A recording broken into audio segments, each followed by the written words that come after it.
Timeline, 5000 ans d'histoire, Richard Fremder. Elle cumule, j'allais dire, un peu les inconvénients. Donc elle est femme qui écrit, donc qui donne un peu son avis. Il y en a qui n'aiment pas. Puis alors en plus, elle écrit en langue vernaculaire, c'est-à-dire en français, enfin en langue d'Oil. Oui. Alors qu'à l'époque, on écrit en latin. Et ça, c'est l'université qui n'aime pas. Oui, oui. Donc ça fait beaucoup pour une seule personne. Oui, ça fait beaucoup parce que nous, on est tellement habitués à prendre le point de vue, justement, on va dire, des vainqueurs ou des dominants. Oui. Et en fait, c'est une période où il y a beaucoup d'initiatives pour déjà traduire, en fait, des textes bibliques. On a une version traduite du Cantique des Cantiques. On a des psaumes qui sont traduits et nous, ça nous semble très très précoce par rapport à ce qu'on en dit pour la réforme au XVIe siècle, mais en fait on a déjà ces mouvements-là au XIIIe, XIVe siècle, bien sûr qu'ils vont être réprimés parce que le temps de la liberté religieuse n'est pas du tout encore venu, mais l'ambition, en fait, le désir des personnes qui n'ont pas accès au latin de comprendre quand même le texte sacré, la spiritualité en général, elle monte parce que déjà les sermons sont en langue vulgaire depuis le IXe siècle et qu'il y a un paradoxe à devoir écouter la messe en latin, à supposément rien y comprendre, parce que c'est la langue sacrée, donc la langue fermée en fait, réservée à certains. Et en même temps, recevoir l'homélie en langue vernaculaire en fonction des régions, et là de comprendre et de se voir enjoint à adopter tel ou tel comportement et devoir sauver son âme, etc. Mais en même temps, ne pas avoir accès à ce texte sacré. Donc ça, c'est un ferment en fait de contestation aussi et de critique face à une église qui peut-être trahit de plus en plus ses idéaux à l'époque.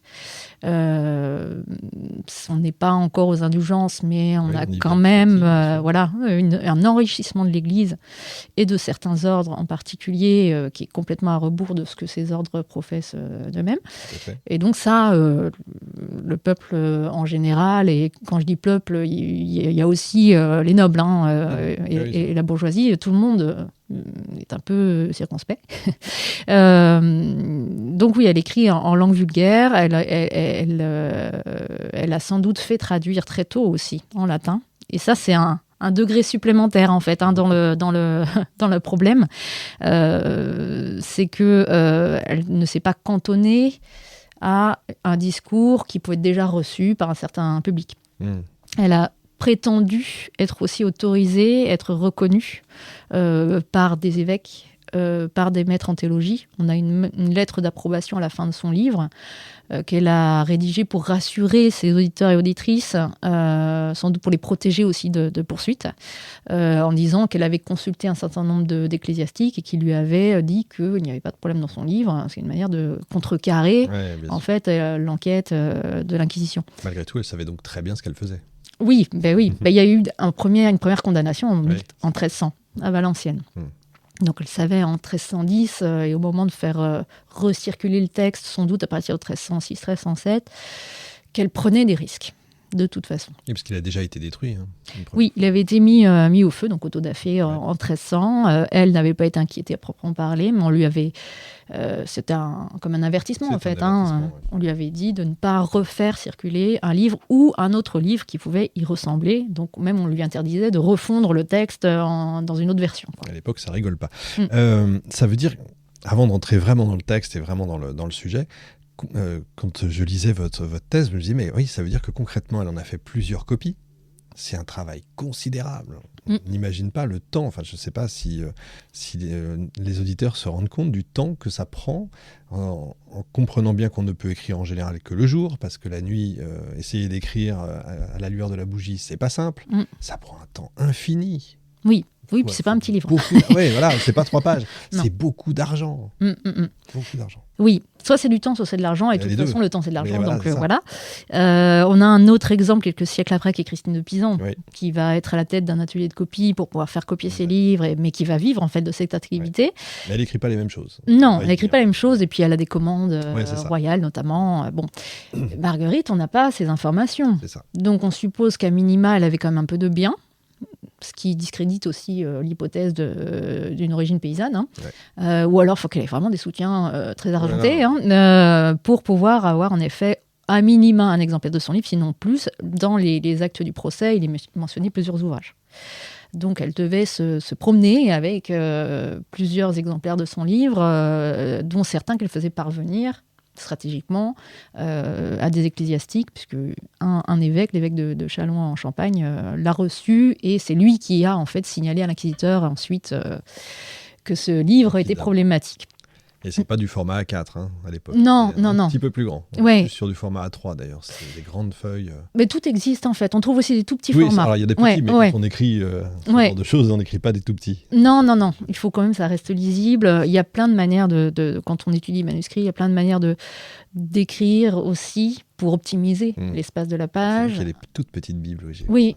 Et tout dépend si on veut vraiment que ce soit lisible facilement. Auquel cas, les copies monastiques vont être vraiment très régulières, très lisibles. Elles sont destinées à pouvoir être lues facilement par le frère qui va avoir la lecture en charge. Ou alors, si c'est une copie, on dit plus laïque, l'écriture sera peut-être moins régulière parce que elle suppose que ce soit le détenteur du manuscrit qui puisse le lire à haute voix. Donc, on n'a pas trop d'informations sur le format originel de ces copies, puisqu'on ne les a pas. On les a perdus. Ce que vous ai condé, c'est pas l'original. Non, c'est pas l'original. C'est même pas le texte original. Oui, parce qu'il est en latin, celui-là. Le texte original, la version latine et la version en langue d'oïl sont sans doute très proches dans le temps. On suppose que c'est celle en langue d'oïl qui a été la première et que ça a été traduit peut-être même du vivant de Marguerite en latin. Et la version qu'on a au musée Condé, donc j'encourage tous ceux qui nous écoutent et toutes celles qui nous écoutent à s'y rendre parce que c'est magnifique, c'est le château de Chantilly, et puis en plus il y a une bibliothèque assez vertigineuse. Donc il se trouve là-bas, ce seul manuscrit en français, mais il date du XVe siècle. Et en fait c'est une refonte du texte qui a été produite au XVe siècle, mais copiée ensuite, et donc a été lue notamment par Marguerite de Navarre. Bien. Alors c'est quoi ? Maintenant, on va rentrer. C'est quoi ce texte qui lui a valu donc d'être brûlé ? Oui, alors c'est un texte énigmatique, fascinant. Personnellement, quand on m'a proposé de l'étudier, j'ai voulu le lire un peu comme une œuvre littéraire, puisque c'était dans le but de faire une thèse de littérature. Et je me suis très vite prise au fait de le lire avec crayon à la main, comme quand on lit de la philosophie un peu dense. Parce qu'il ne se laisse pas approcher facilement, et en même temps, il ne rebute pas. C'est-à-dire qu'on sent qu'il y a quelque chose. Vous l'avez lu dans le français d'aujourd'hui, pas Oui, d'abord dans le français d'aujourd'hui, évidemment. Oui, il y a une édition chez Albin Michel en poche qui est totalement accessible. Et alors, le propos, en réalité, de ce livre, c'est en effet un itinéraire mystique, un itinéraire de l'âme vers Dieu, qui, même quand on n'est pas spécialement croyant ou intéressé par ces sujets, reste quand même assez énigmatique et attirant, parce que elle a le but de démocratiser, en fait, la mystique.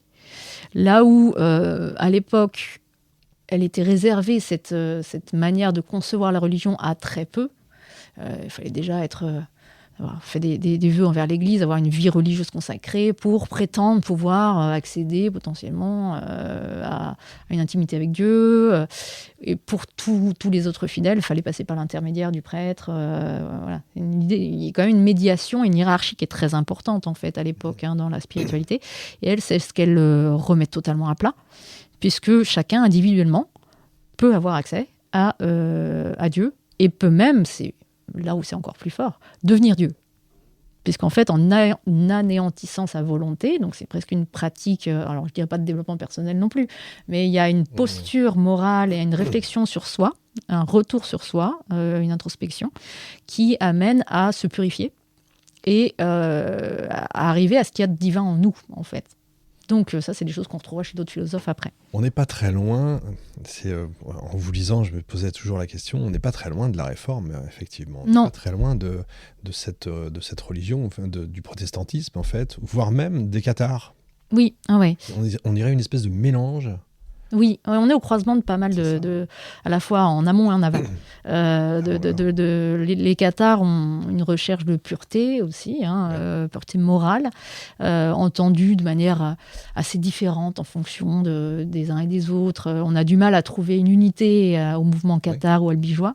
Mais en effet, on est dans le même type de cheminement, de réflexion et même de mise en activité, de mise en action de cette spiritualité, puisque ce sont toujours des communautés qui vont se fédérer autour d'un texte ou de plusieurs textes qui va être donné en lecture, sur lesquels les autres personnes vont réagir.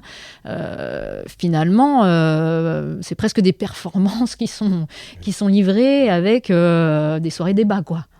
C'est un peu ça, mais dans un dialogue d'égal à égal, qui ne ressemble pas du tout à ce que propose l'Église. Oui, bien sûr. Donc on est sur une subversion de la hiérarchie traditionnelle. C'est assez incroyable. Ça veut dire que donc 300 ans avant, on pourrait presque refaire l'histoire. Oui. 300 ans avant, les idées commencent à arriver, commencent à se répandre, etc. On pense même qu'elles sont issues.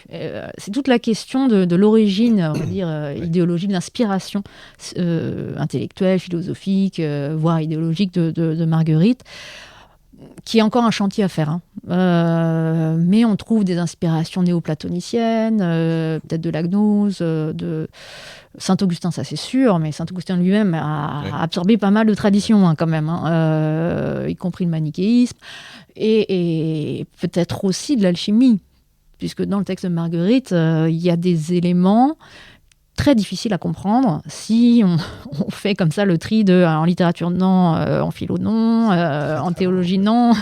Il y a quelques images qui sont vraiment de manière la plus cohérente, la plus compréhensible, en résonance avec la tradition alchimique. Timeline, 5000 ans d'histoire, Richard Fremder.